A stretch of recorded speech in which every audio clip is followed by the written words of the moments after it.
छत्रपती संभाजीनगर मधील भोंदूबाबाचा पर्दाफाश। प्रसिद्ध बिरोबा मंदिरात दरबार भरून दारू सोडवण्यासाठी मूत्र द्यायला सांगितले। अनभूत उतरवण्यासाठी चक्क बूट तोंडात धरायला लावणाऱ्या भोंदूबाबाचा अंधश्रद्धा निर्मूलन समितीने पर्दाफाश केला आहे। ही घटना जिल्ह्यातील वैजापूरच्या शिरूर येथे उघडकीस आली आहे। या प्रकरणी शिरूर बंगला पोलीस ठाण्यामध्ये भोंदूबाबा विरुद्ध गुन्हा दाखल करण्यात आला आहे।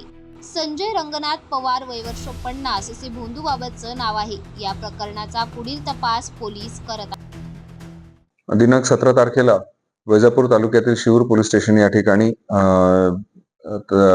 पोलीस स्टेशन इंचार्ज यांना अनिशचे काही कार्यकर्ते आले आणि त्यांनी अशी माहिती दिली की बिरोबा मंदिर या ठिकाणी एक व्यक्ती आहे, काही जादू टोण्याचे प्रकार करतोय आणि त्यातला पुष्टी देण्यासाठी त्यांनी काही व्हिडिओज त्यांना दाखवले। ते व्हिडिओज पाहिले असता असं निदर्शनास आले की एका व्यक्तीवर काहीतरी भंडारा टाकून मंत्रतंत्र बोलत आहे वगैरे, आणि सदर व्हिडिओची खात्री केल्यानंतर शिरूर पोलीस स्टेशन या ठिकाणी CR नंबर 258/25 मध्ये 3-2 जादूटोणा विरोधी प्रतिबंधक उच्चाटन कायदा 2013 अन्वये गुन्हा दाखल करण्यात आलेला आहे। आरोपीचे नाव आहे संजय रंगनाथ पवार। तो त्या ठिकाणीच राहत होता।